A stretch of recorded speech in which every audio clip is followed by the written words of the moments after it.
यहाँ पर उपस्थित सभी बुजुर्गों, माताओं को मेरा चरण स्पर्श, चरण वंदन।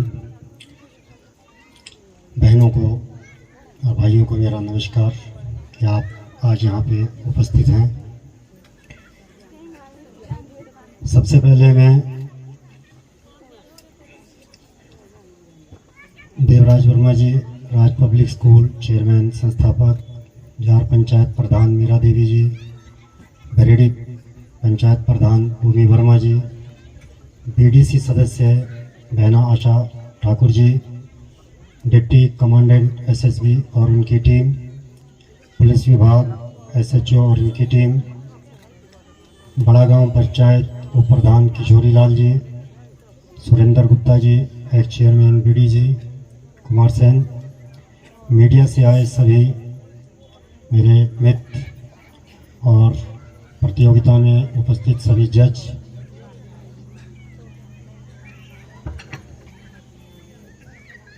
आज का जो यहाँ पे प्रोग्राम है स्वर्गीय हमारे बेटे समान हिमांशु को की याद में ये आयोजन रखा गया है। उनकी याद में इस आयोजन में आप लोग आए, इसका बहुत बहुत धन्यवाद। किसी बाप का जब बेटा चला जाता है तो उसे मालूम होता है कि उसका दर्द क्या होता है। उसको आज आप सबने यहाँ पे महसूस किया और यादगार बनाया। उनकी याद में, उनकी जहाँ भी उनकी आत्मा इस वक्त हो, वो भगवान के समक्ष उनको आत्मा को शांति दे। इसी के साथ मेरे साथ आए मेरे मित्र शेर सिंह भंडारी जी, प्रीतम जी, राजेश ठाकुर जी, रामलाल जी, जो मेरे इस प्रोग्राम के रीढ़ की हड्डी हैं, उनको धन्यवाद करना चाहूँगा कि आप मेरे साथ कंधे से कंधा मिलाकर चल रहे हैं और इस तरह के प्रोग्राम को आप लोग व्यवस्थित तरीके से चला रहे हैं। यूँ तो महिला शक्ति के नाम पे सरकार भी बहुत चीज़ें कहती हैं, स्थानीय स्तर पर भी लोग प्रयास करते हैं। तो महिला शक्ति के लिए हम लोगों ने जब बैठे तो विचार आया क्यों ना कुछ ऐसा करें जिसमें महिलाएं, माताएं और बहनें घर से बाहर एक दिनचर्या, जो उनकी बिजी दिनचर्या है, खेती बाड़ी है, बहुत सी चीज़ें ऐसी है जो गांव में कठिन जीवन यापन करती हैं। गांव में खेती बाड़ी भी देखती हैं, पशु हैं तो उनका भी देखना होता है, बच्चों को भी देखना होता है। तो इसके बीच में उनको घर से बाहर निकलने के लिए एक मौका मिले, इसी की सोच के साथ हम लोगों ने इस तरह के कार्यक्रम रखे हैं। ये कार्यक्रम निरंतर चलते रहें, इसमें आप लोगों का सहयोग भी बहुत ज़रूरी है। अगर मातृशक्ति अगर हमारा साथ यूँ ही देते रहें और इस आयोजन को यूँ ही सफल बनाते रहें तो मुझे नहीं लगता कि इस तरह के आयोजन हम कभी बंद करेंगे।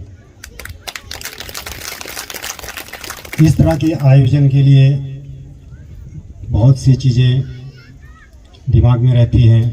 अभी हम लोगों ने जैसे फोक डांस और रस्साकशी को प्राथमिकता दी है, इसी तरह से अगर कुछ और भी आप लोगों के लगे कि इसमें इसको भी सम्मिलित करें किसी खेल को, और तो उसको भी हम इसमें सम्मिलित करने की कोशिश करेंगे।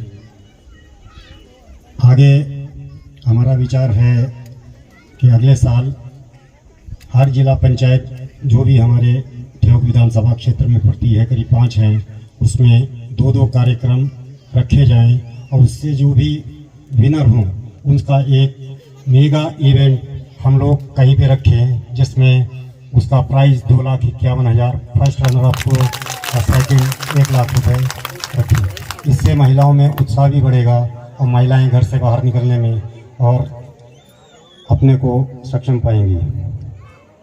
आज जिस तरह से स्कूल के बच्चों ने एक छोटी बच्ची ने इतना बढ़िया बोला कि मातृशक्ति के लिए, उनके लिए जो शब्द थे, उन शब्दों को उसने जिस तरह से आप लोगों के समक्ष रखा, एक बेटी के मुंह से सुन करके बहुत ही अच्छा लगा कि महिलाओं को आपको आगे आना चाहिए। लोक नृत्य में नशे के ऊपर भी एक काफ़ी अच्छा मैसेज दिया है। तो मैं सबसे ये कहूँगा कि लोग बच्चों को दोष देते हैं कि नशा करता है, दूसरे के परिवार के बच्चों को दोष निकालते हैं कि उनका बच्चा नशा कर रहा है। तो बच्चों को नशा करने से रोकेगा कौन? सरकार हर बच्चे पे नज़र नहीं रख सकती। आप लोगों का फ़र्ज है, माँ बाप का फ़र्ज है कि अपने बच्चों पे नज़र रखें। बच्चा किन के साथ बैठता है, बच्चा किन लोगों से मिल रहा है, बच्चों का सर्कल क्या है। जब आप बच्चों के ऊपर पूरी नज़र रखेंगे तो मेरी ख्याल आप हर बच्चा नशा मुक्त रहेगा। आप लोगों की इसमें सहभागिता बहुत ज़रूरी है। तो इस नशा मुक्ति में माँ बाप को, समाज को आगे आना होगा। सरकार के ऊपर सभी चीज़ें नहीं छोड़ सकते हैं। तो मैं आशा करता हूँ कि आप लोग अपने बच्चों को नज़र रखेंगे कि वो नशे की तरफ ना जाएं। उसको जो भी चीज़ें आप देना चाहते हैं आप दीजिए, कोई मना नहीं करता, लेकिन ऐसा भी मत दीजिए कि वो बिगड़ जाए। तो बच्चों के लिए तो मैं यही कहूँगा, माँ बाप का फ़र्ज ही पहले आगे आता है। आप समाज पे ये चीज़ नहीं छोड़ सकते, क्योंकि घर से ही आपको शुरुआत करनी होगी कि आपका बच्चा नशा ना करे। इसी तरह से एक लोक नृत्य में बेटी बचाओ बेटी पढ़ाओ का भी एक नारा दिया है। तो बेटी पढ़ाओ बेटी बचाओ का जो नारा है सरकारें भी देती है। सरकार लोगों को जागरूक भी कर रही है कि हमारी बेटियां आगे बढ़ें और उच्च शिक्षा प्राप्त करें। लेकिन उच्च शिक्षा के लिए गरीब बेटियों को उच्च शिक्षा में मौका नहीं मिलता, उनके पास फंड की कमी रहती है, घर में आजीविका चलाने की ही प्रॉब्लम है, तो बच्चों को कहाँ से पढ़ाएंगे। तो हमारी नज़र में इस तरह की जो भी बेटियां आती हैं जो मेधावी हैं, पढ़ने में तेज़ हैं, लेकिन घर उनका ये खर्च उठाने में सक्षम नहीं है, तो उनकी बेटियों की उच्च शिक्षा का सारा खर्चा हमारी संस्था ग्रीनबेरी, जितनी भी बेटियां क्षेत्र से निकलती हैं उनका सारा खर्च हम उठाने का पहले भी ऐलान किए हैं। दोबारा से फिर कहते हैं कि अगर ज़रूरतमंद है तो उनको पढ़ाई में आगे आना चाहिए, बस बशर्ते कि वो हमारी शर्तों को पूरा करें, गरीब परिवार हों। क्योंकि अभी हमने जो बीच में हम लोग काफ़ी प्रोग्राम कर रहे हैं, तो उसमें हमारे पास एप्लीकेशन आई, तो हमने उसकी इंक्वायरी की प्रधान और पंचायत के थ्रू। उसमें हमने सरपंच से भी बातचीत की, क्योंकि हमने जब पता किया तो नहीं, कुछ लोगों को केवल आवश्यकता नहीं है लेकिन फिर भी उसकी डिमांड रखते हैं। तो मैं ये कहूँगा कि जो ज़रूरतमंद है वो हमसे कांटेक्ट करें, कि जिससे हमारा भी विश्वास बने, हमें फिर ज़्यादा इंक्वायरी ना करना पड़े।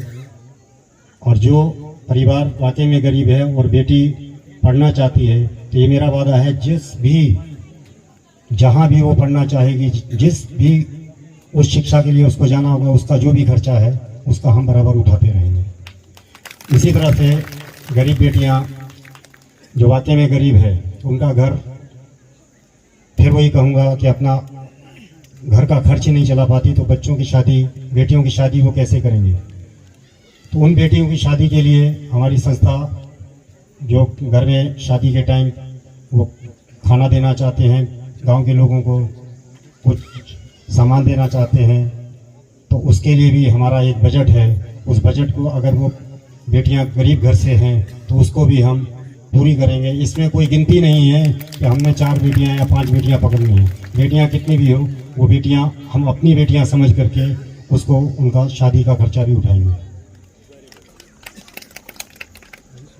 बाकी सभी क्षेत्रों में जब से हम जा रहे हैं, कुछ ना कुछ लोगों से नया सीखते हैं, और नया सीख करके आपके बीच में कुछ ना कुछ करने की हिम्मत आती है। एक जो हमने प्रण लिया कि हमारा जो जीवन है, जो बचा है, लोगों के, समाज के काम आना चाहिए। अपनी कमाई का एक हिस्सा जो हमने सोच रखा है वो आपके क्षेत्र में उसको जो भी ज़रूरतमंद है उसके लिए हम लोग खर्च करते रहेंगे।